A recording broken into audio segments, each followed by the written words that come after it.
Today we're going back to 1999 with the highest rated Raw of all time. It is the May 10th, 1999 episode of Monday Night Raw, and the Podski starts now. The Podski with John Baker. For over 1 year, the revolutionary force in audio entertainment.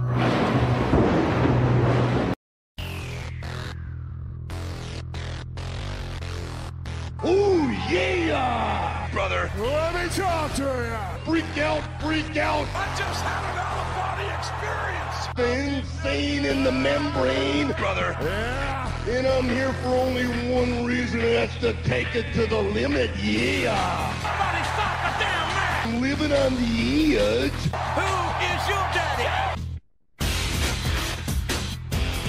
Hello and welcome to the Podski. I'm your host, Johnny Bake Show, and ringside with me is Teddy Mongoose. Today we are back to 1999 and we're covering the highest rated more 1999. They are in the description below. So if you're a subscriber to the channel or if you're just a new viewer, drop a comment below, say hi, tell us what you think of this episode of Raw. If you're a new subscriber and you want to get a shout out, just hit us up in the comments and we'll put you over, brother. But Teddy, we're back to 1999.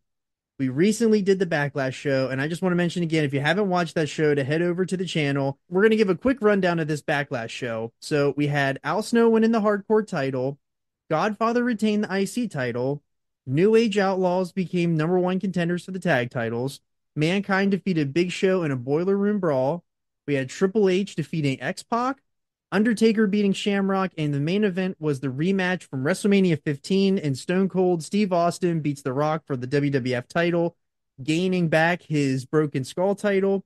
I'm so excited because 1999 is so awesome, and we start these shows here with Mongoose Notes, where you give us all the lead into the shows, and I give the show review. So for the next 3 weeks here on the show, we are in 1999, so lock in. We're going to cover the highest rated Raw. This episode happened on May 10th, 1999. So if you want to watch it on Peacock, it is season 7, episode 19 of Raw. It is a huge point in the Monday Night Wars. So this is very timely to current day because there's a Death of WCW documentary coming out soon. And in May of 1999, the Monday Night War was basically declared over. So Teddy, I'm going to turn it over to you. And you're going to give us a lead in into this show. Oh boy. All right. So 1999, if you have not been following along, is a fever dream. Okay? Like there are things that are happening nonstop. And if you weave your way back through the episodes that we have recorded over the last, month and a half, 2 months, it is like a highlight reel of things that you either remember or things that you have heard about for 25 years, right? I mean, that is the reality of where we are. I do need to start with a couple of main storylines, quote unquote, from 1999. And because we are going to be covering the highest rated Raw ever, we're going to get a little bit of background here today. So I'm going to wind that clock back to the beginning of 1999. And we're going to sort of weave through basically what was the Monday Night Wars from January to May. And if we were going to do a Monday Night Wars show, 1999 from January to May could be its own 15-hour, mini series, right? And so we won't get that deep into the weeds, but I do have a couple of cool things that are pulled. Before we get into it, I do want to redirect anybody that has not listened to the Mania 15 show.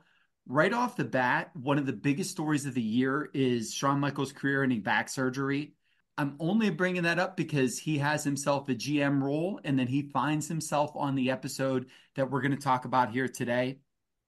It is a very interesting read in the Observer. If you are a subscriber to the publication or might have one in the attic or whatever somewhere, it gives a career rundown on Shawn and basically says the details of his surgery. We covered that there.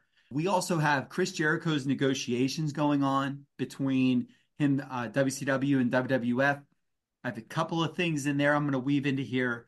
We have the Big Show jumping ship, which I'm going to slap you across the face, John, with a digital boxing glove in the form of a chicken tender that I'll throw you whenever we get a little bit further along with that one. And then in that Mania episode, we cover 1998 to 1999 business comparisons. Yes. And the skinny of it is that WWF up, WCW down. Mm-hmm. And it was really a tale of two cities where the WCW ruled the first half of the year.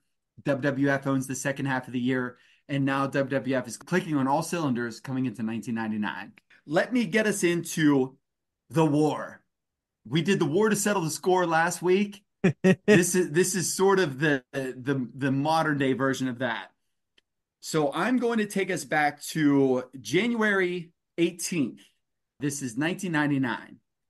WCW attempted on 1/18 the experiment of putting a main event at the end of the first hour, hoping for it to carry over past the hour so the large viewership switchover when Raw starts could be alleviated.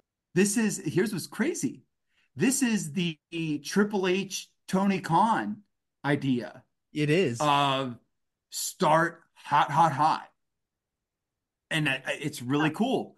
It is really cool. Whereas, yeah, they're not starting, quote unquote, the show hot, but they have the big main event match from the 8 o'clock hour into the 9 o'clock hour so that you don't change the channel.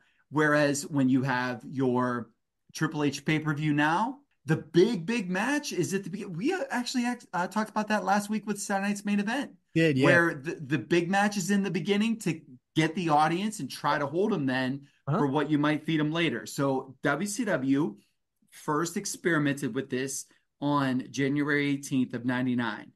So, and this is so WCW. Hashtag that's so WCW. So last week, due to a timing problem, the Bischoff versus David Flair match and haircut ended just as Raw was starting rather than carrying over. So they had a main event angle that literally ended just so that you could switch over to Raw. That is so WCW. I love that, man. It did still result in the closest that Nitro would come, as it did a 4.9 rating for a Jericho and Conan interview, which those guys were over like Rover back then, compared to Raw's 5.1 opener, which was an Austin interview, and then the beginning of Road Dogg versus Gangrel. The next week, the timing was better, but the result wasn't, as the Scott Hall versus Bam Bam Bigelow ladder match, Whoa, right, carried over well past the hour, and it fell from a 5.9 to a 4.6, while Raw opened with a McMahon discussion with Austin and Michaels doing a 5.8. I'm going to be honest, I don't even remember WCW ever doing a ladder match. Is that like the first and only ladder match they ever do? I don't know the answer to that question, man. And what I have to interject here on is that this is Scott Hall, who was in the first 5-star match in WWF history, which was a ladder match, with Bam Bam Bigelow, who is heralded as one of the greatest big men ever as far as athletic ability, bump taking, etc. They're in a ladder match together, and that match peaks at a 5.9 and falls to a 4.6. And then Raw having an interview segment opens at a 5.8. Wow. So there is as many people that want to see the Raw interview segment as they do a ladder match with main event players at that time. Dang. Yeah. Yeah. That is wild. The fact that like it is Scott Hall and Bam Bam Bigelow in 1999 and people didn't care. Right. One more shameless plug for our WrestleMania 15 show. Yes. We cover Halftime Heat.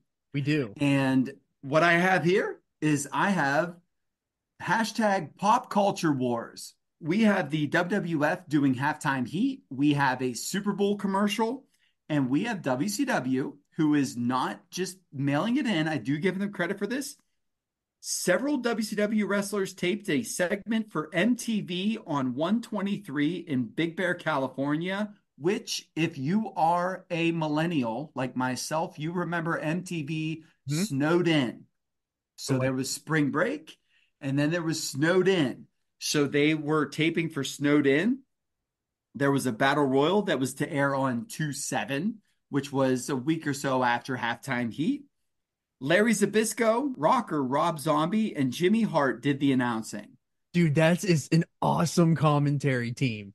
I wasn't ready to read that, man. That is so awesome. I want to watch that now.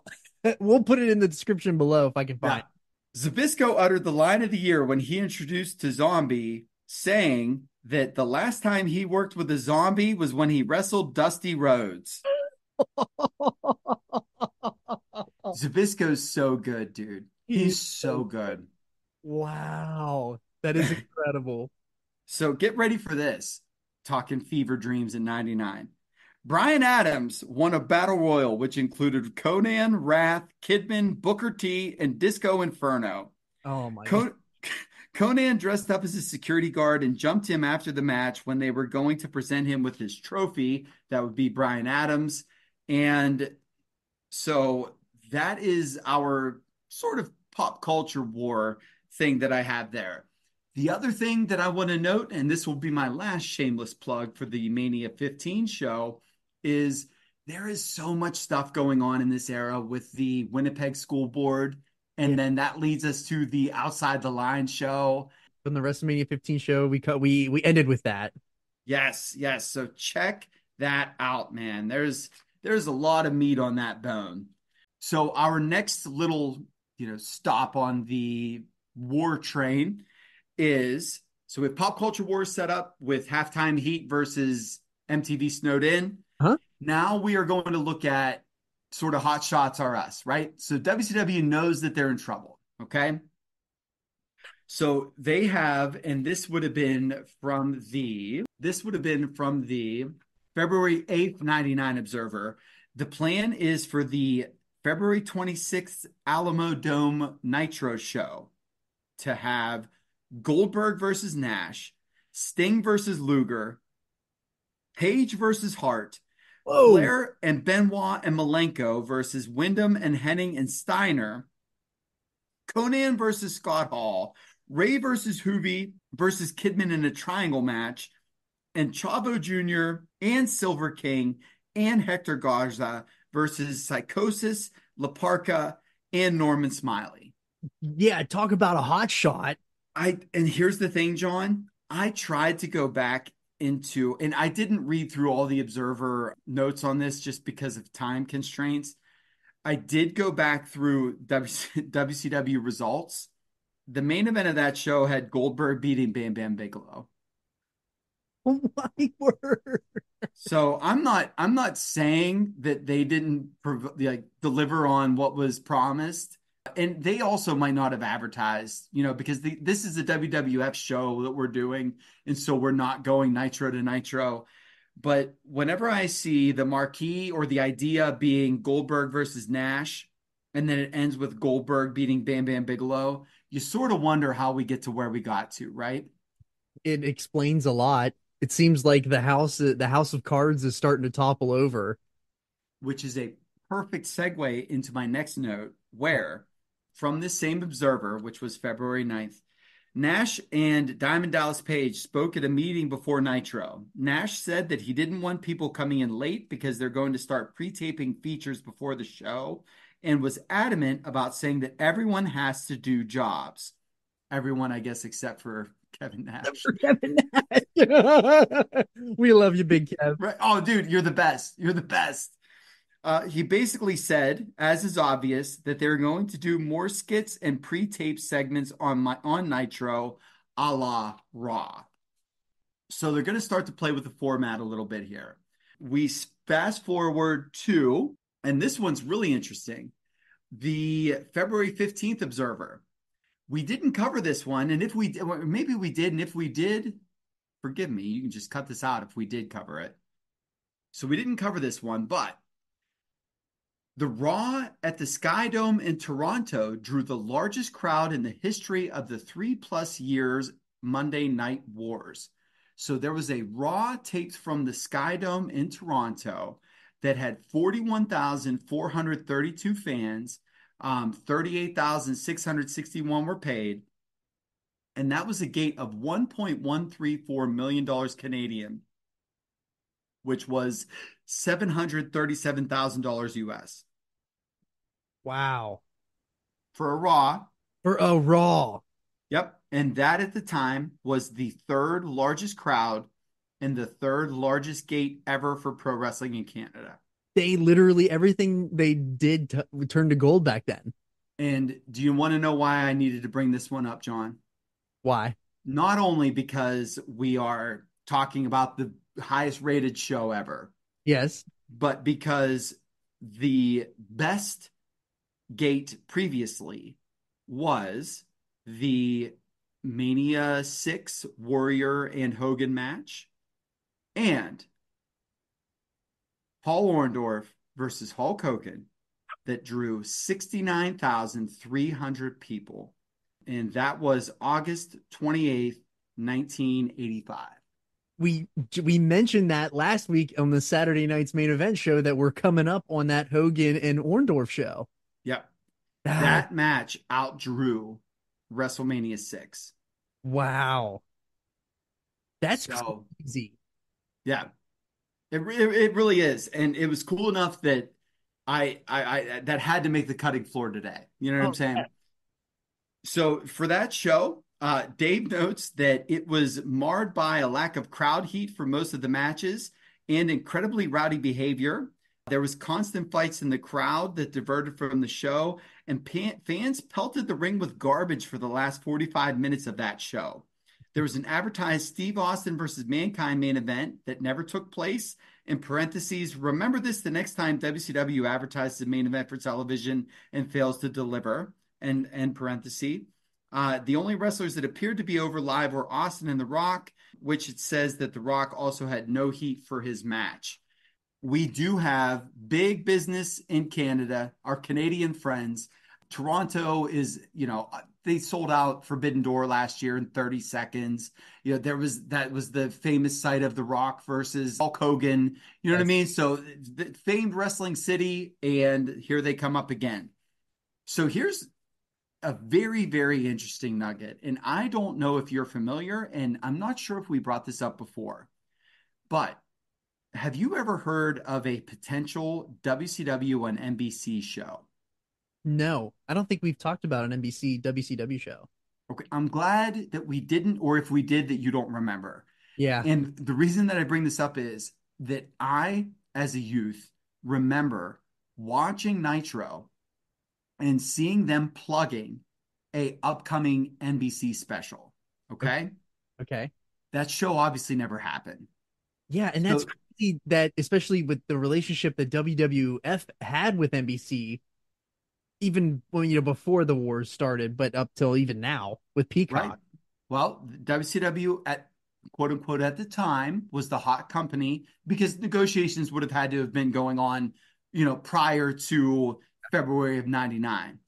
So there was a note on Tony Schiavone's talking about WCW's good relationship with NBC on Monday Nitro was apparently because the people in the company are going on the assumption that they will be getting regular NBC specials after the NBA season ends.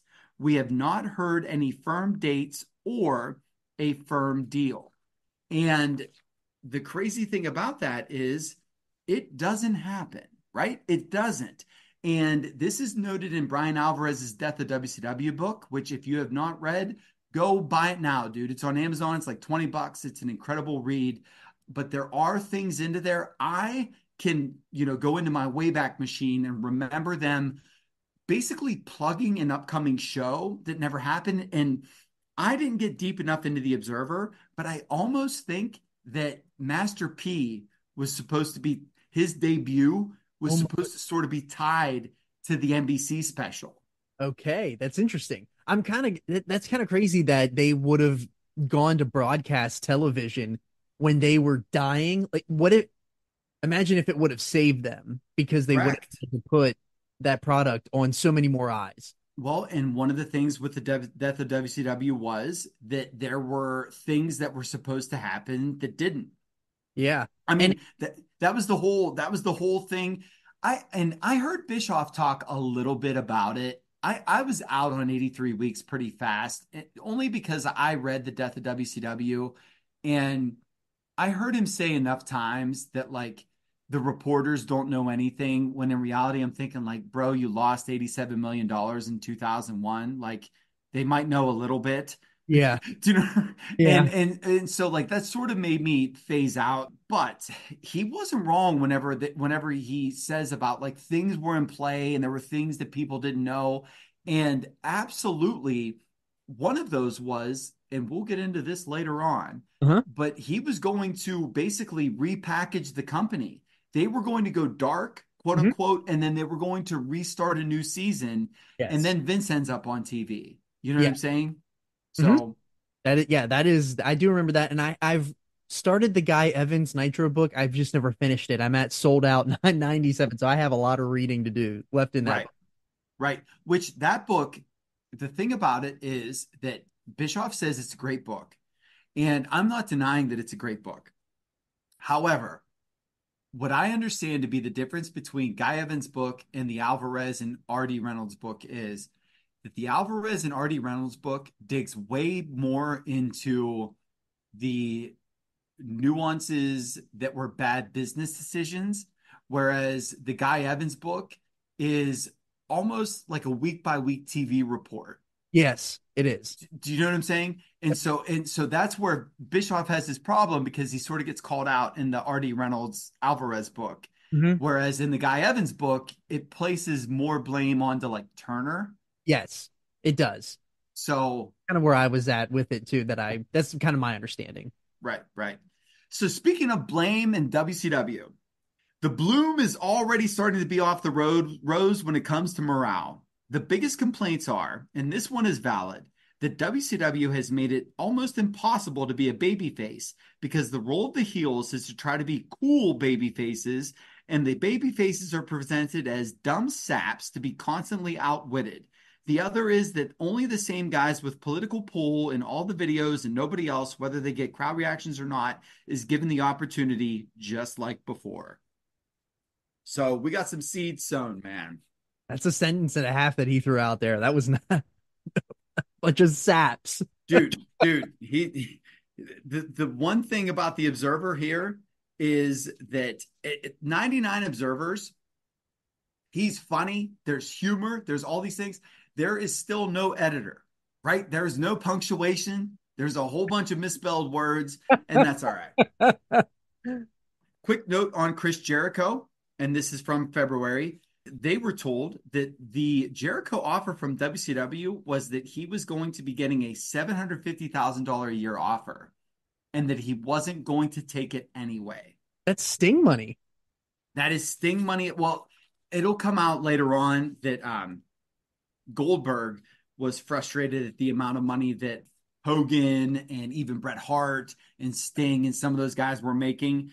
And, you know, basically he was as big a draw or bigger than most, or if not all of them. And where was his money? And they almost thought that that was like a power play to maybe get him out of the deal so that he could jump ship.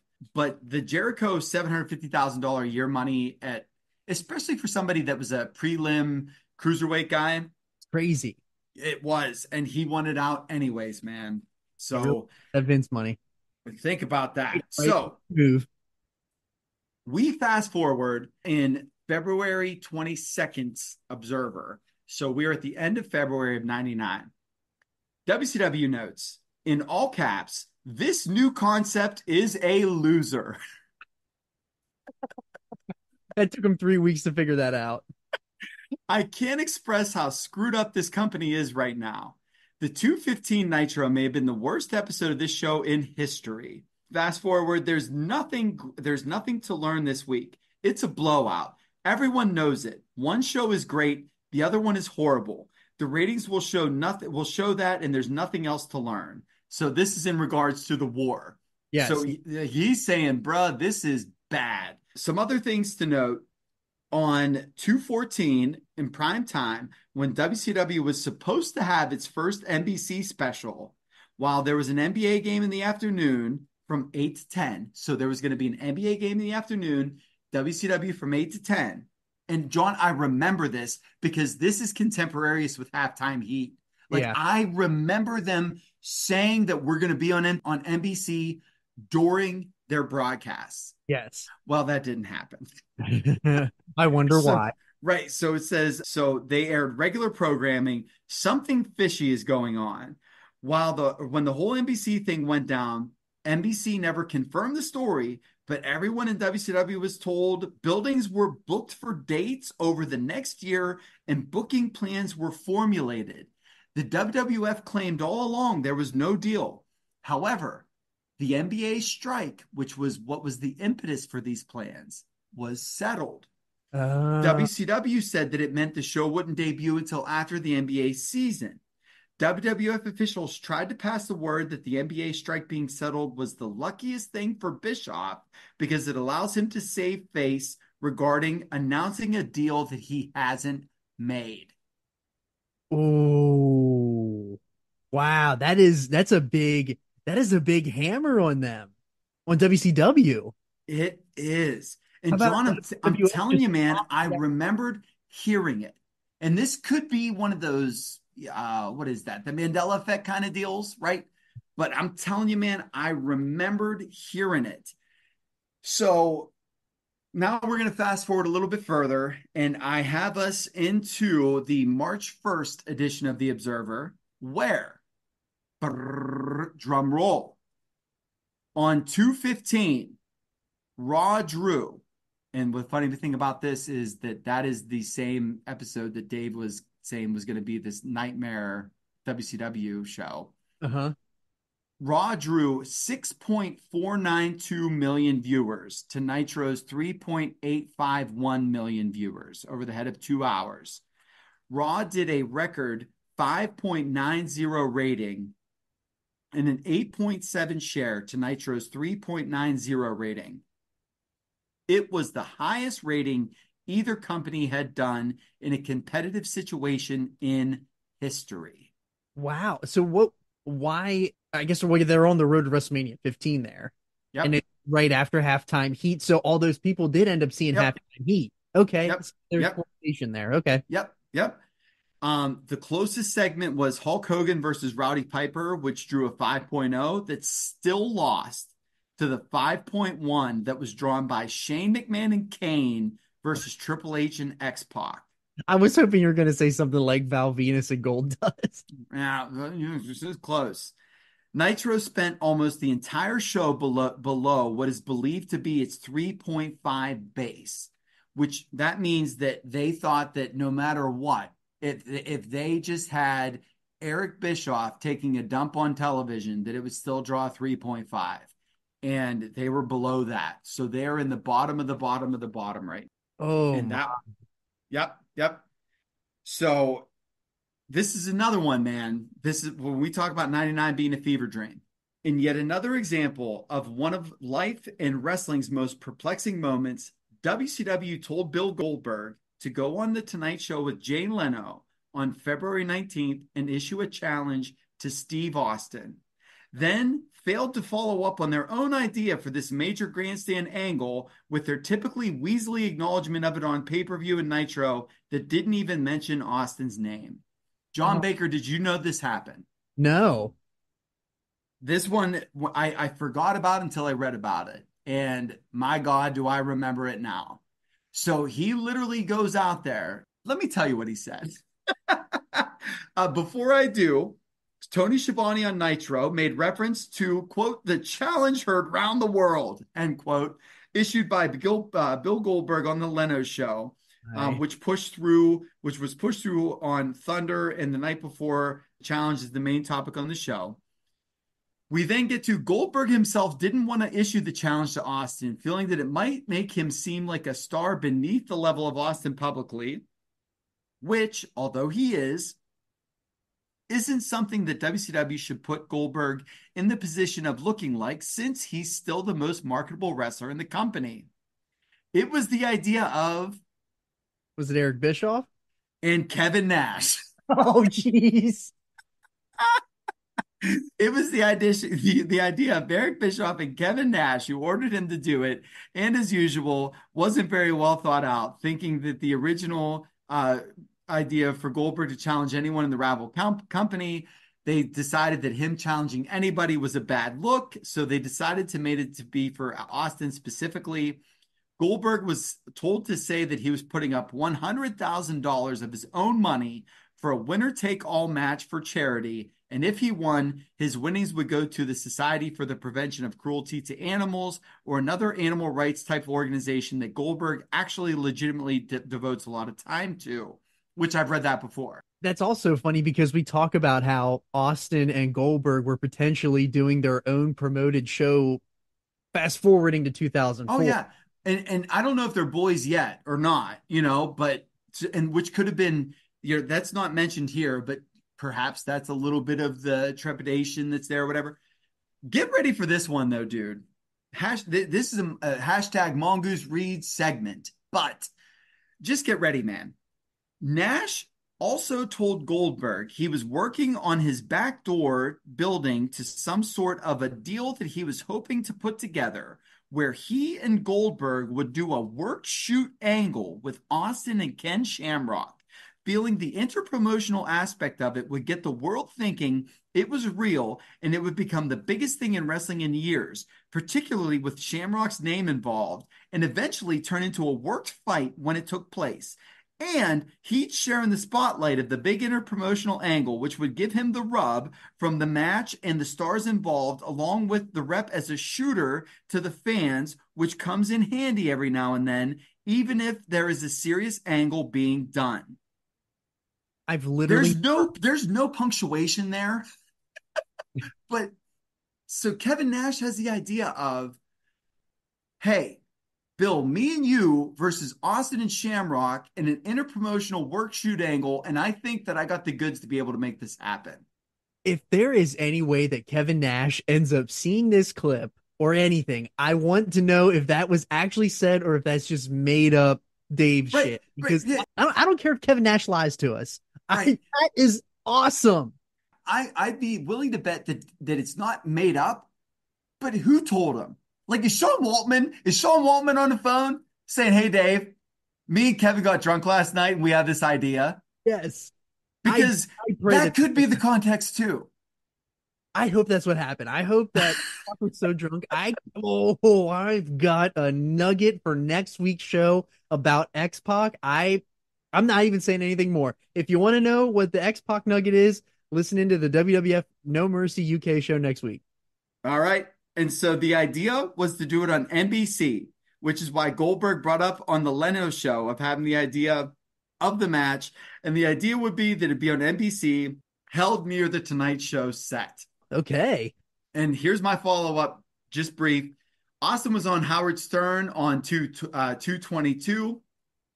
The subject was brought up and Austin tried to blow it off, saying that Goldberg was a wrestler in the minor leagues and he'd be happy to wrestle him if he came to the WWF, but blew it off for now. I feel like I've seen that one before. You very well may have.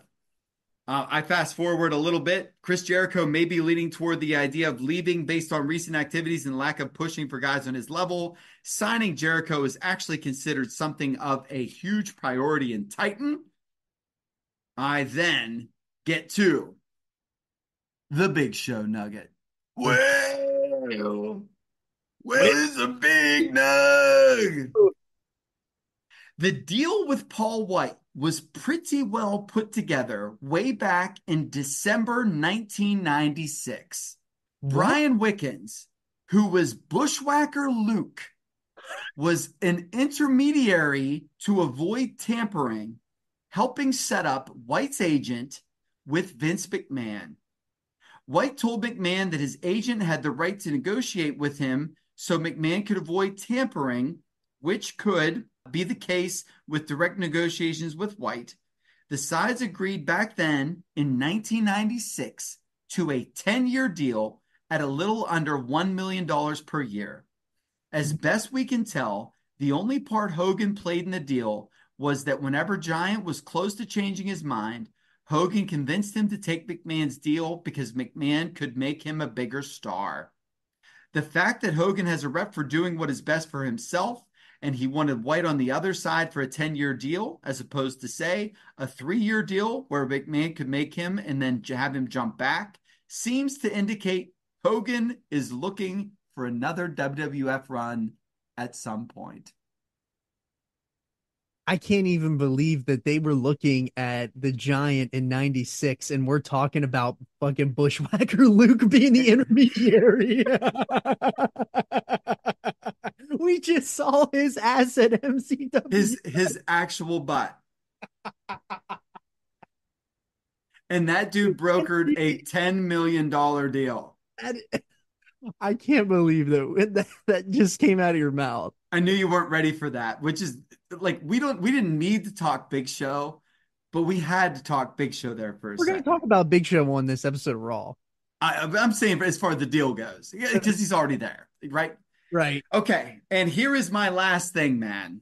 My last thing before we get into on March 15th, 1999, Dave Meltzer writes in the Wrestling Observer newsletter, the Monday Night Wars can officially be declared over.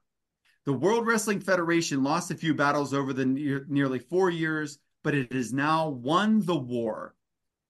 This is not a competitive ratings race, rather a story on the incredible success of the World Wrestling Federation coming at the same time as what will likely become over the next few months a free fall like destruction of World Championship Wrestling.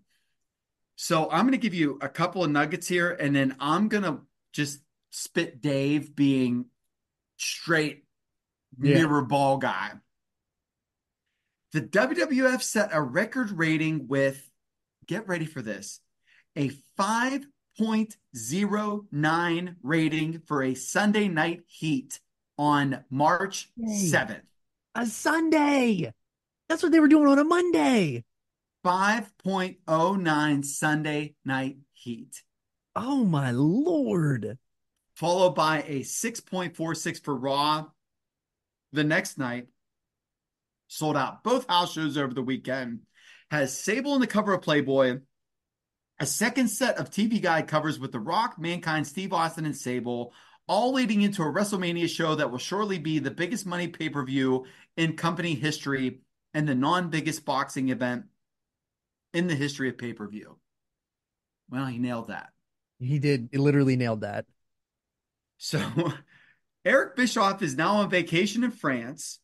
And while he was there, Hulk Hogan and Kevin Nash turned the Nitro show into their own personal vehicle for getting themselves over, which is hardly different from bookers of the past who still perform.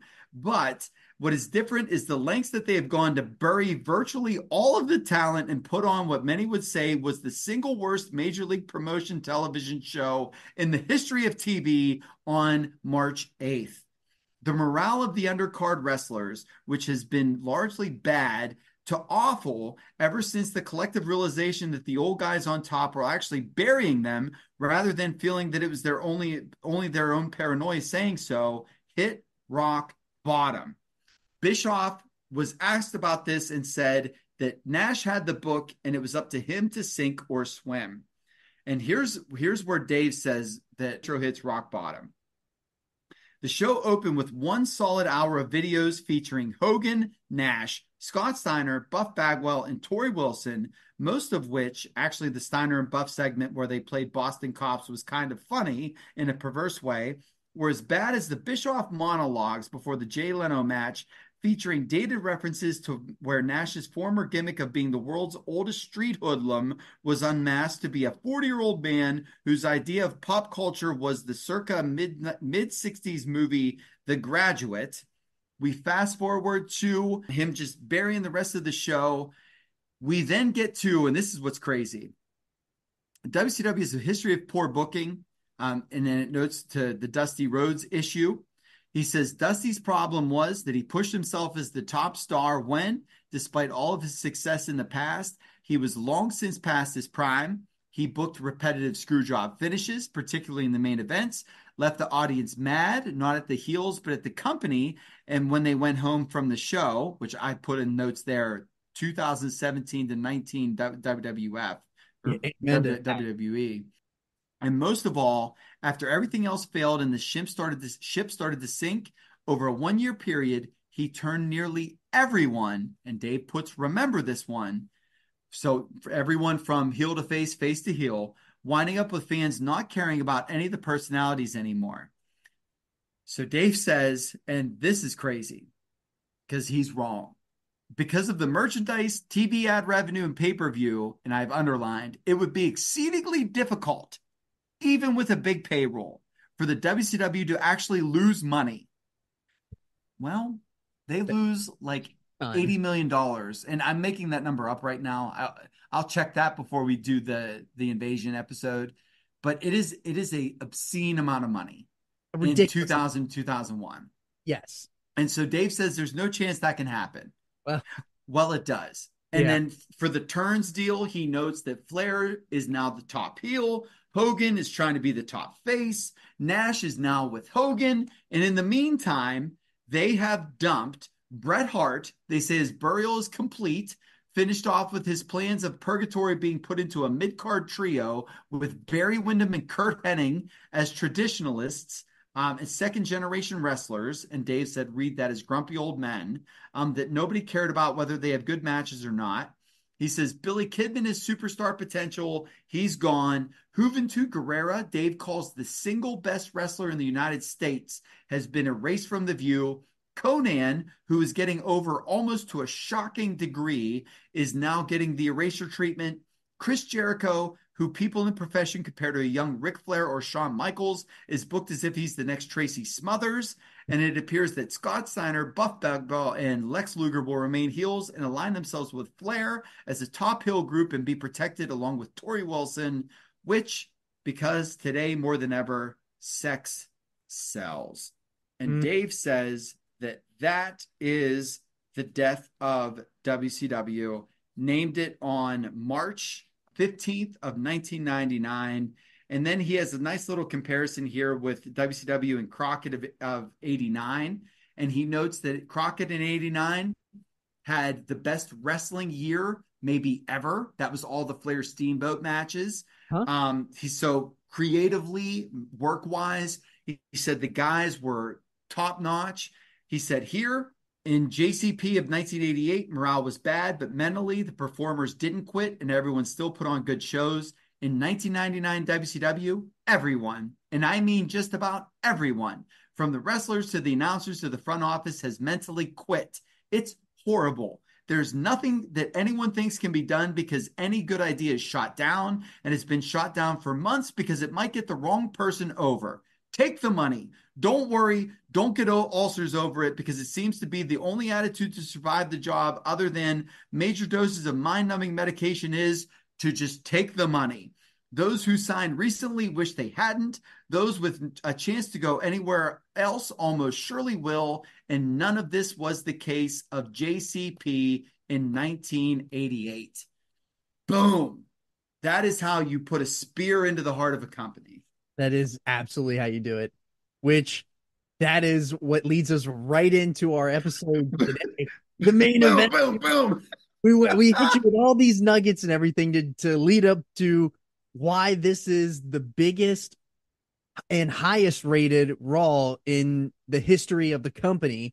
And I just, after watching this, it is so 1999, and I can't believe of all the things I'm going to read off here about this. The big thing here is that we had talked about all of the happenings, the big deal happenings in WWF at this time. So post Backlash, you read us through the card before. We are now here 4/26, which is the day after Backlash. And so that crowd, the Raw crowd after Backlash, had 11,981 people. They paid $300,000-ish dollars. There was a dark match with Kurt Angle. Show opens with Shane firing The Rock. Yes. Dave says, as if. Okay?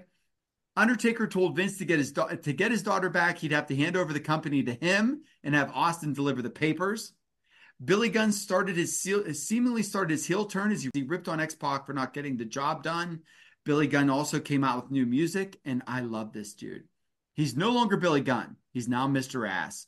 You don't know how fake and contrived it sounds until you hear Jim Ross and Jim Cornette, who's subbing for Jerry Lawler, say Mr. Ass 50 times in 5 minutes. Anyway, China posted Mr. Ass. She then blocked the ring so Mr. Dog couldn't interfere, and Mr. Triple H used the pedigree for the pin in 644. Most of this match was working on Mr. Ass's knee. Maybe they should call him Mr. Knee. Mr. Crowd didn't care about working on any Mr. Body Parts, so they were Mr. Dead. Thank you, Dave, for that one. Mr. Crowd didn't care about working on any Mr. Body Parts, so they were Mr. Dead. And here's the last thing that I'm going to read out of this, and then I'm just going to bullet point out of it. X-Pac was looking for Kane for like 90 minutes. When these wrestlers go backstage, they must really hide good. It's totally believable. When I was in high school at a dance chasing women, they'd somehow hide for like 90 minutes too. But they never came out to music and fireworks, and I was never chokeslammed once. At least not by a woman. Dude, God bless the Dave. That is so great. It was incredible, man. The Over the Edge pay-per-view looks to be Austin versus Undertaker for the title with Shane as the referee, Rock versus Triple H, Kane and X-Pac versus Mankind and the Big Show for the tag titles, The Godfather versus the Blue Blazer for the IC title, The Road Dogg versus Billy Gunn, Jarrett and Deborah versus Venus and Sable, and Snow versus Holly for the Hardcore title. So, that's what I got, brother man. All right, we'll keep the Over the Edge on the back of your mind here because we're going to be covering that show in about 2 weeks. So I'm super ready for that one. But this Raw, we have to, before we get into it, I have a nugget. So I have a Big Show nugget alert. According to hashtag sauces, before the show, after they had taped Heat, Howard Finkel came out and gave away 4 copies of Super Smash Bros. On the N64 to 4 random fans based on their seats. And I thought that was awesome. Howard Finkel gave out Super Smash Bros. Yes. Wow. Yes. He came out there and said, "Hello, everyone. I'm going to give out 4 copies of Super Smash Bros." That's an incredible thing. Dude, what if he read it off of the scroll? Yes, I know. He read it off the scroll. Seat 101 in section E. You are the recipient of 1 Super Smash Bros. On the Nintendo 64. I will see your Howard Finkel giving out Super Smash Bros. And I will raise you a swarm of bees attack fans as they wait. This isn't funny. A swarm of bees attacked fans as they waited at the doors for the opening of the San Diego tapings. I don't know why I had that highlighted. Imagine you stand outside, got attacked by a swarm of bees, and then you had to go raw. What if it was Brian Blair, dude? Yeah. What if it was just Brian Blair out there with a grocery bag full of needles? I also have highlighted, and again, I don't know if this is from this show or if it isn't from this show. Yeah, so swarm of bees. All right, so it is hardly a surprise that the 510 edition of Raw, with Nitro preempted due to an NBA playoff doubleheader, would break all existing Monday night ratings marks. Still, when the numbers came out, everyone had to be floored. Raw drew an 8.09 rating and a 12.1 share, making it the most watched and second highest rated pro wrestling show in the history of the USA Network. The original Royal Rumble on the USA Network, January 24th, 1988, drew an 8.2 rating, though had far fewer homes with cable, and that was only in 3.2 million homes and less than 5 million viewers, as opposed to this one, which was in 6.148 million homes and an estimated 9.2 million viewers. The crazy thing here is that there was an average audience carryover of 20%, meaning if you weren't watching Nitro, Nitro is preempted for whatever reason, 20% of the audience would go to Raw, or vice versa. If the dog show was on or tennis or whatever, 20% would go to Nitro. Dave says here that nearly half of the regular Nitro audience tuned into Raw. That translates into more bad news for WCW. The peak period was the 3-minute overrun for Rock and Austin and Vince versus Undertaker, Helmsley, and Shane. That match had a 9.17 rating, making it the most watched pro wrestling match in the history of cable television and the first match in cable history to top 10 million viewers. The highest rated quarter was an 8.61. That was 543 million homes and 9.8 million viewers for Bradshaw versus Farouk and Pat Patterson and Gerald Briscoe versus Rodney and Pete Gas. The crazy thing with this is, and this one blew my mind, that the NBA doubleheader on TNT that preempted Nitro in the first place. So, John, every time I listen to the Observer radio, I read the Observer now, whatever, I hear that AEW is up against NHL playoffs and NBA playoffs. I hear that SmackDown was against the draft and NBA playoffs, whatever. Right. Raw had the 10 million viewer high water mark, and it had the 8.09 rating for the 2 hours.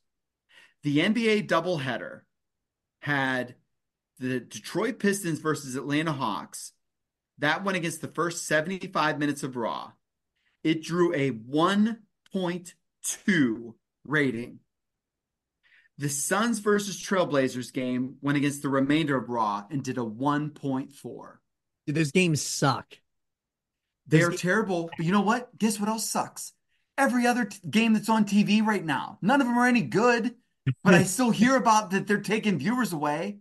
My point is that Raw is doing 8 times the viewership of an NBA playoff game. That's crazy. That is crazy. Do you know what I'm saying? Like that's my point there. Yeah. So there's my facts and figures. John Baker, take us into the show. Yes. Okay. So for ballsy to put that on a episode of Raw, the camera shoots backstage at the corporate ministry as they have arrived to the arena. We don't have to, but we absolutely need to talk about this Triple H fit here. The jorts with the side fanny, the shirt tucked in, the sleeves rolled with a Walkman and a water bottle. This dude, I levitated when I saw him walking in. That's your future champion in 3 months. Yeah, that sounds like such a vibe fit, man. Yes. I absolutely love it. This only gets better because the Union, quote unquote, with Vince, Mankind, Test in a FUBU jersey with a Riot Squad leading them in, and they're carrying 2x4s. I couldn't believe it when I saw them carrying 2x4s. When we did I don't know if this was we or me, but when I did a rewatch through all the pay-per-views, the next pay-per-view where the Union comes out, like it's something else, man. Yeah. You know, like to see it go from Backlash, which is Rock versus Austin, to dudes that are unionized. Is that a rib? It has to be a rib that Vince is leading the fucking Union. Well, it does. Dave does say Vince came out leading the Union in a battle, which has its ironies. Okay. So there's that.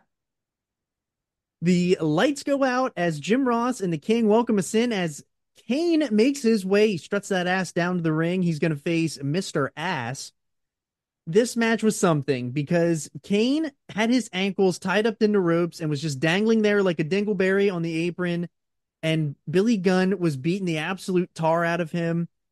We get an X-Pac run in, but this isn't the best part of the match. What's the best part is that Road Dogg runs in his street clothes with no fucking shoes. He's in his bare feet. He's in his socks in the ring. Like a shooter. Yeah. He was just sitting backstage and decided to come out. He starts beating up Billy as they fight into the crowd, but Pac can't get Kane free from the ropes. So D'Lo and Mark Henry come down in their street clothes and they beat up X-Pac, and Kane Kane is still hanging from the ropes as this is happening. He does eventually get out, and it's broken up by the refs, but this was a car crash start to Raw. Kane did do the first thing that required skill in his WWF tenure as he took a bump outside the ring and caught his ankle in the ropes. Wow.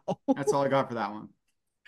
We we go backstage to the Riot Squad leading the Union to the arena, and we also get another shot of the corporate ministry leading through the arena, and we head to the commercial break.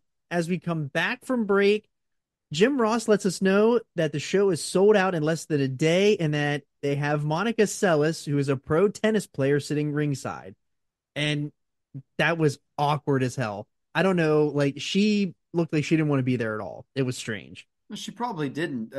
Because they were so hot, I'm assuming that was a publicist deal. Probably. Do Yeah. you know what I mean? Dave just says Monica Seles was watching. That's it. No further commentary. But Vince McMahon and the Union make their way to the ring, and this music sucks. I don't know what this music is. I've never heard it before until today. Is this the one? Does it have like a steam engine and like a yes. But they kind of talk about, it says like, "We are the Union," and it's like the Nation of Domination in the beginning. It sucks. It's bad. I was link to that in the description. Yeah. I was so confused by their 2x4s, but then Ross reiterated that they're outnumbered by the ministry, so that's why they're carrying them. I thought it looked corny as hell. The 2x4s suck. That was a bad idea. Really bad. I got news for you. Father of friend of the podcast, Brick Malone. He'll know. Real men carry 2x4s. That's what I have to say about that. Vince says that Shane turned his back on his family and then he calls Shane out. Shane and the ministry do come out, but he says that he doesn't need his family because he has his own in the ministry and he's going to destroy the Union tonight and the WWF will be his. Then Shawn Michaels comes on the Tron and says the sheriff is back in town. He announces that Steve Austin will defend the title against Undertaker with Shane as the special guest ref at Over the Edge. So again, mark your calendars because we're going to be covering that show in 2 weeks. Shawn says that they need more, and he announces that there will be a second special guest referee for the match at Over the Edge.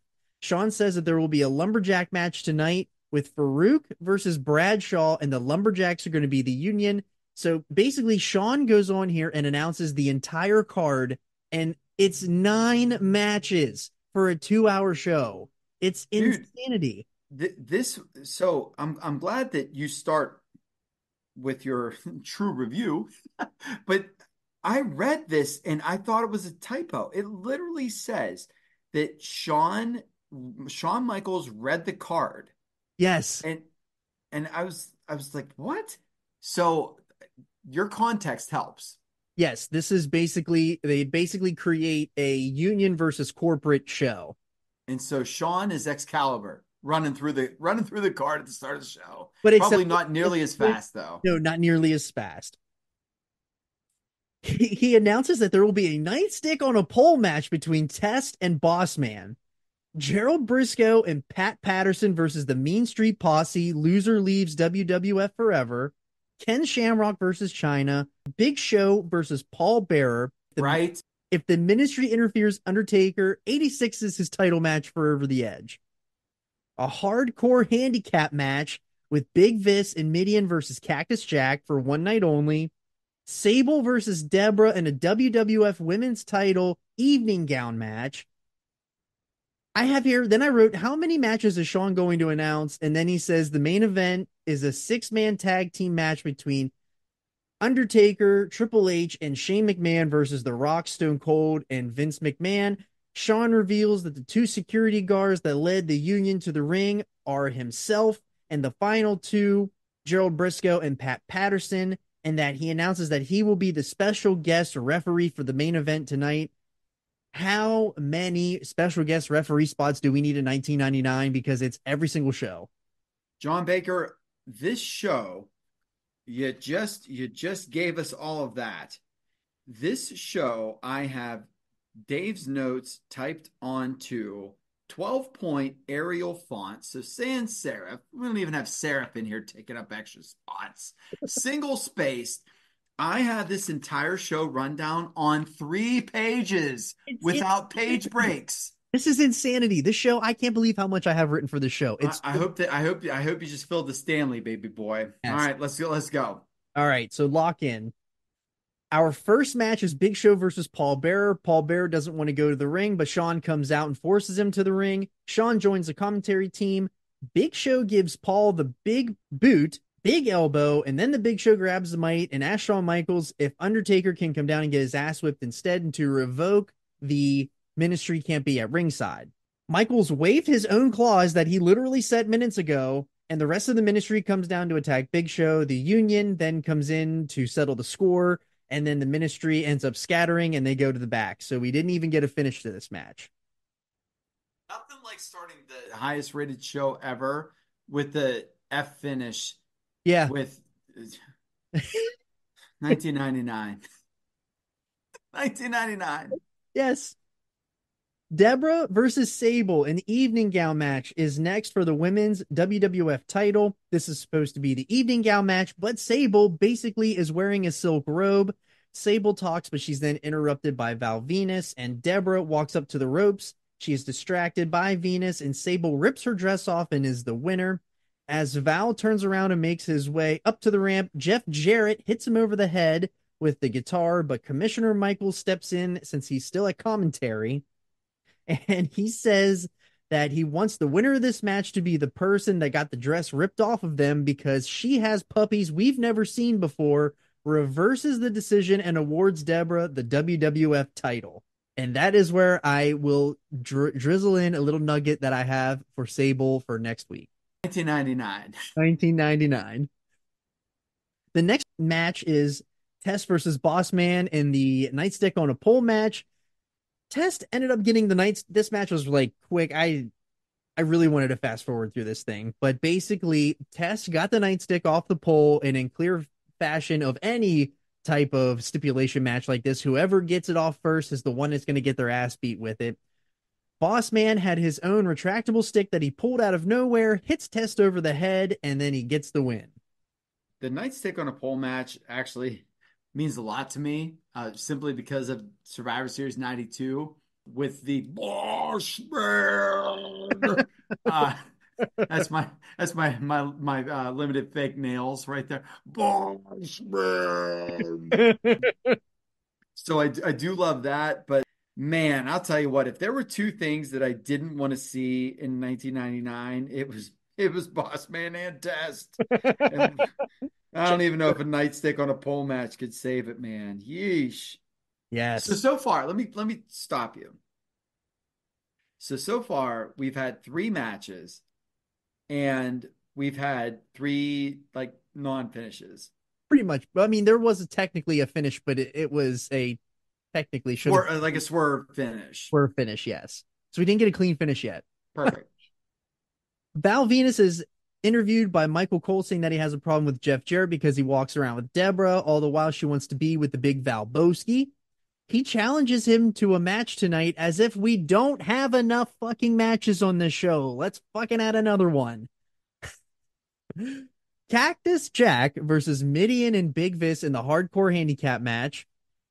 Cactus Jack starts the match off by throwing basketballs at Midian. Big Vis gave Cactus a belly to belly on the floor that I thought that Cactus was dead after that. It was very well delivered. The Ministry gets Cactus back into the ring for some double team moves with a chair.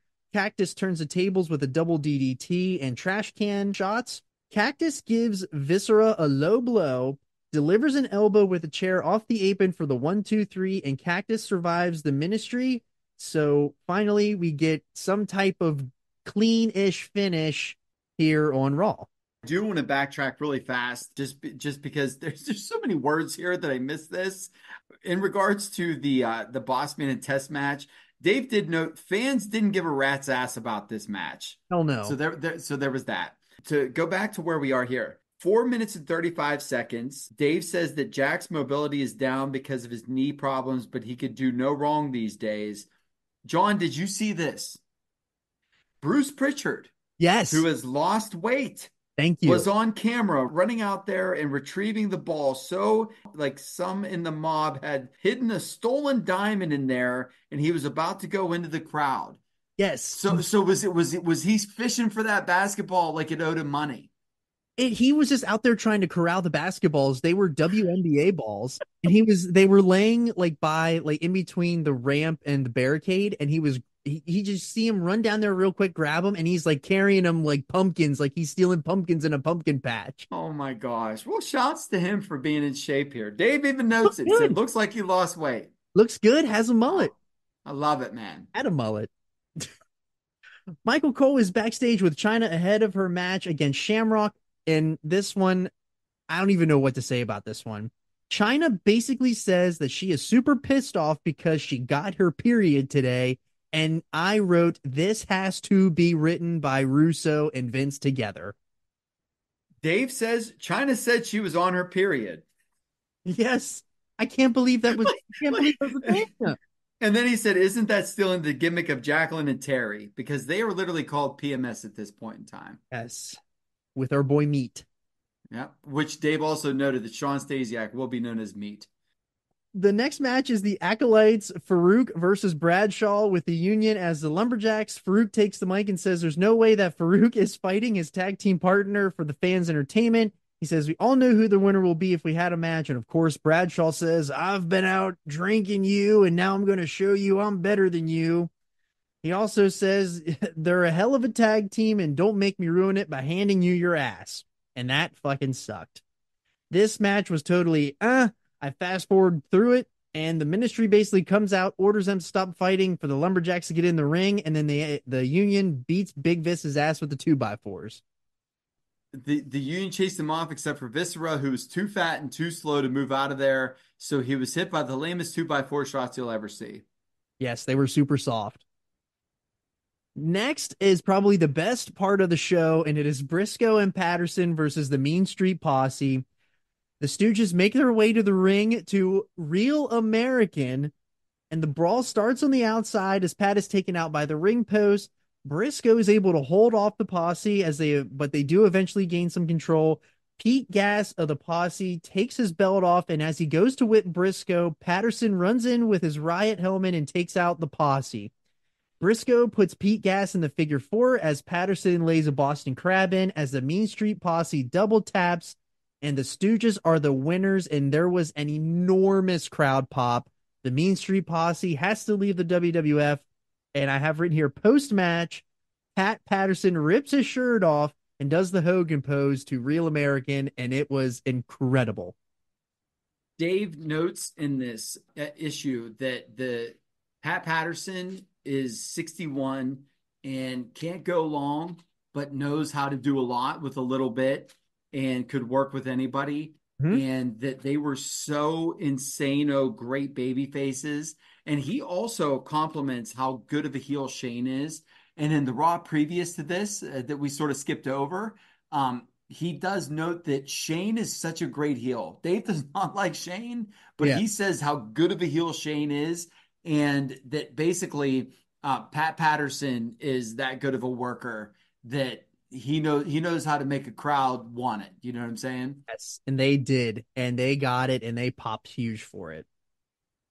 So in our match that was made earlier in the show, and I should say, Dave says that segment with those guys is the best thing on Raw in months.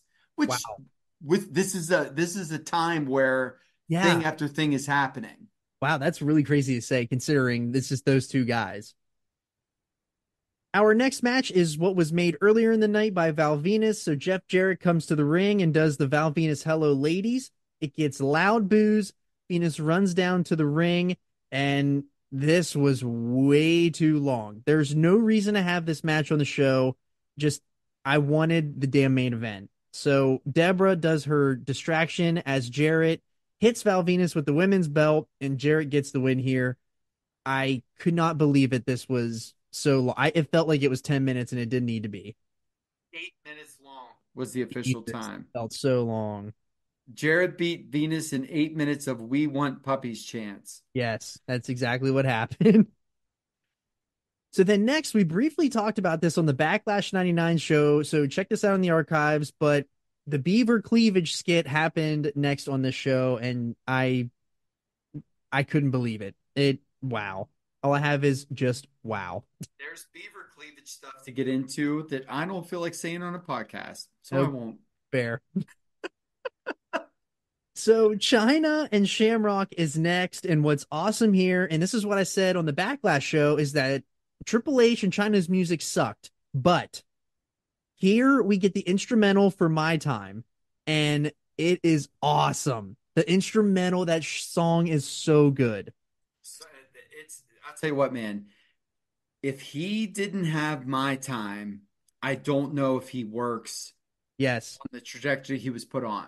yes. Because as babyface head of DX, he was super over. I did, and maybe we could take 30 seconds here. This is a weird time because this does show that DX was an ensemble cast. Uh-huh. Like it was literally the sum of its parts was more important because when you have Road Dogg and Billy and X-Pac all fighting with each other, Mhm. these guys get progressively less over. Yes. And Triple H, even though he's on the trajectory for the title, Uh-huh. doesn't feel like the guy yet. No. And I, somebody that was watching then, I remember being like, I don't feel like this works. Now he gets there, obviously, And we'll but see that next week on the No Mercy UK show. it's sort of force fed here. It does feel a little force fed. You had already mentioned Mongoose with the everything that happened last week prior to with the Shamrock as China as the special guest referee. And so I will not do that, but they do show that video package. Shamrock refuses to fight China because she's a woman. He screams fuck so loud that it was like he didn't even need a mic. He yelled it so loud. You could hear it clear as day. China finally hits Shamrock, and Triple H grabs Shamrock, but he then turns around and hits China with a belly to belly, and he's very upset that he didn't want to hit a woman and that he ends up leaving. And we finally get to our main event. So our special guest ref, Shawn Michaels, is out first for the main event. He is sporting the Shawn Michaels Wrestling Academy shirt, and he is in the tight, tight shorts. The corporate ministry is out That's first. an iconic Shawn It is an iconic in shot. in the SWA. Vince comes out to no music, which was inherently odd. But then The Rock's music hits, a huge response. But Shane hurries up and runs out, grabs Vince, and throws him back in the ring. What kind of reaction does Vince get? Vince, Because he's being portrayed as babyface here, yeah, but there wasn't a reaction. It was weird because you didn't really know that he was coming out because his music didn't play. He was just walking out, and it was kind of like, okay, what's happening here? That's the way I felt. Gotcha. So Rock with cast on his hand. This is a gimmick cast. does Him it have a and thumb? he does not have a Does it have thumb. a It's thumb? it's strictly Bob Orton style on the Okay, forearm. all right. Maybe we were wrong. Maybe we were wrong. I don't know. Maybe that's how you do a cast. So The Rock is fighting Triple H on the ramp while Undertaker is tombstoning Vince. Then Taker tries to strangle Vince with the cables at ringside, and the glass shatters. Stone Cold makes his way to the ring, and this place, the roof blew off the building. Taker and Steve brawl on the ramp, and it's legitimately pure chaos. It's pandemonium. Taker and Austin continue to brawl while The Rock and Trips continue theirs. They finally do get in the ring where Vince stunners Shane. Vince goes for the cover, and at the 2 count, Austin rips Shane off, picks Shane up, stunners him again for the 1, 2, 3. Stone Cold, The Rock, and Vince are the winners, and this crowd was going banana for Austin. And they go off air with Austin and Shawn Michaels crushing beers. 4 minutes and 35 seconds, man. I couldn't believe it. They spent 8 minutes on Jeff Jarrett and Val Venus and spent 4 minutes on this. Reading this is just hard to make sense of it. But I mean, it is what it is, man. This show is wild. When you watch it back, it is just so much boom, boom, boom, boom, boom, boom, boom in your face that you're like, at the end, I was like, thank God it's over. Well, and the bad thing about that is that I don't know if Russo has already jumped ship or not. I'm assuming I'm assuming no, but maybe I'm wrong, because the turnover is very soon if it hasn't happened already. But this is the Russo problem Mm-hmm. because these segments in this kind of television is getting insane ratings. And Yes. he takes that to WCW and they have 3 hour shows and then they have to restrict it to 2 hours because nobody's watching anymore. And Right. there's 30, 40, 50, 60, and I'm not even exaggerating, segments in that time. It's You know so what I'm saying? So there's it's so much. so, but and this is, it's almost not Russo's fault because there was instant gratification for that. Right. There was. And maybe that style does work sometimes, but they were literally running it into the ground here, and I was nearly exhausted by the time we got to the end of the show. I couldn't believe that they added that meaningless Jeff Jarrett and Val Venus match in there because that match sucked. It was bad. And Here's where it makes that's what we said about Backlash. right. Backlash, we said we had so many matches that went 10 minutes long that if they would have been, or not even 10 minutes, they went 17 minutes long. And if they would have been 10 minutes, it would have been better. Running And theme here. maybe the problem here is the war because you were structuring television to be so people wouldn't want to turn the channel. Yeah, maybe that's You, true. you know, Just kept maybe boom, I boom, don't boom, know, boom. but Oh man. But that that concludes the highest rated Raw of all time. That leads us perfectly into our show next week, which is the No Mercy UK edition. So this is the No Mercy. It is the No Mercy before the No Mercy pay-per-view. The No Mercy pay-per-view later happens in 1999. This is a UK special, so this is kind of like Insurrection 2002-ish style show. We have Steve Austin, Undertaker, and Triple H in the main event. So we get to see a little bit of Triple H working at the top of the card. And then we will follow that up with the show where basically everything is happening on this Raw leads to Over the Edge 99. So everything that we talked about here today is all relevant for the next 2 weeks on the show. So we have so much more 1999 to get into. So thank you for Teddy for bringing the heat today because we covered so much stuff on the show. I can't believe it. A swarm of bees attacked people ahead of that San Diego show. Brian D. Blair with a bag of needles. dude, BB bag of ends. But we should note that if you are a Davey Boy fan, Yes. tune in next week. Yes. We, Tune we, in. we are Davey Boy centric next week. Yes, we will be, especially with it being a UK show. So there's a little bit of something else added onto that as well. All right, so that is our show today. We are closing in on the 100th episode of the Podski here coming up at the end of this month. So be on the lookout for that. If you are a new subscriber, make sure you let us know what you thought of this show. Give us a shout out. We will shout you out on the show. If you are a returning subscriber, let us know what you thought about the show here today. So did you watch this Raw? Did you think it was good? Because I think it was a little bit too much, but that's how I feel watch with my 2024 eyes going back to 99. It's a little bit too much that was happening.